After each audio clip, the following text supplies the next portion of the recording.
ഒരാൾ മനഃപൂർവ്വം എൻ്റെ ശരീരത്തിൽ സ്പർശിക്കുന്ന ഒരു വീഡിയോ, അതൊരു ആക്സിഡന്റ് അല്ല, ഒരു മിസ്അണ്ടർസ്റ്റാൻഡിംഗ് അല്ല, ഇത് മേജർ സൈക്കോളജിക്കൽ ഇഷ്യൂവും സെക്ഷൽ ബൗണ്ടറി വയലേഷനുമാണ്.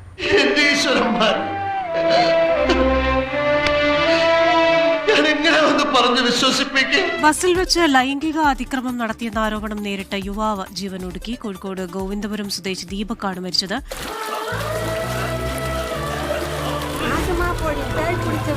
വിഷമിക്കരുത്, മോൻ ചെയ്തതിനുള്ളതൊക്കെ മോന് ദൈവം തിരിച്ചു തരും. A few moments later. Sreelakshmi Arakkal, the pseudo feminist, ഇവളെ പോലുള്ള ഒരുത്തിയാണ് ഈ നാടിന്റെ ശാപം. ഇയാൾ മരിച്ചതിന് ശേഷം ഇവളൊരു പോസ്റ്റ് ഇട്ടു ഫേസ്ബുക്കിൽ, നന്നായി എന്ന് പറഞ്ഞിട്ട്, നന്നായി എന്ന് പറഞ്ഞു ഈ ഇമോജിയും വെച്ചിട്ടാണ് ഇവൾ ഈ ഒരു പോസ്റ്റ് ഇട്ടേക്കുന്നത്. ഇവൾ എഴുതി വെച്ചേക്കുന്ന കാര്യം ഞാൻ ഒന്ന് വായിച്ചേപ്പിക്കാം. നന്നായി, കുറെ കാലമായിട്ട് പീഡിപ്പിക്കപ്പെടുന്നവർ അല്ല ആത്മഹത്യ ചെയ്യുന്നത്, ഇനി തിരിച്ചാകട്ടെ. അല്ല, അറിയാഞ്ഞിട്ട് ചോദിക്കുക, താമാത്രം എന്താണോ ഗതി പിടിക്കാത്ത? ഇതിനകത്ത് എവിടാണ് അയാൾ അവളെ പീഡിപ്പിച്ചത്?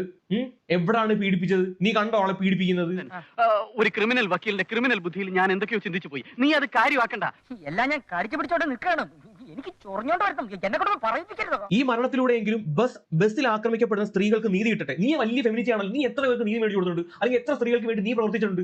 ഇവളുണ്ടല്ലോ 10 രൂപ കൊടുക്കാന്ന് പറഞ്ഞ പൂരപ്പറമ്പിൽ പബ്ലിക് ആയിട്ടിരുന്ന് മൂത്രമൊഴിക്കുന്ന കക്ഷിയാണ്. ഇനിയെങ്കിലും ബസ്സിൽ കയ്യും കാലും മുതുക്കും കൊണ്ട് ആക്രമിക്കാൻ വരുന്ന ആളുകൾ ഒന്ന് കയ്യും കാലും അടക്കി വെക്കുക. സന്തോഷം. ഒരു മനുഷ്യൻ മരിച്ചു കിടക്കുന്നതിനകത്ത് ഇവക്ക് സന്തോഷം. ശപിക്കാണ്ടോ ഞാൻ നിന്നെ?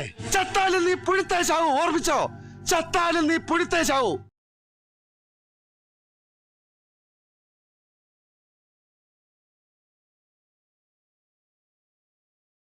നിനക്ക് എങ്ങനെ ഇങ്ങനെ പറയാൻ കഴിയുന്നു?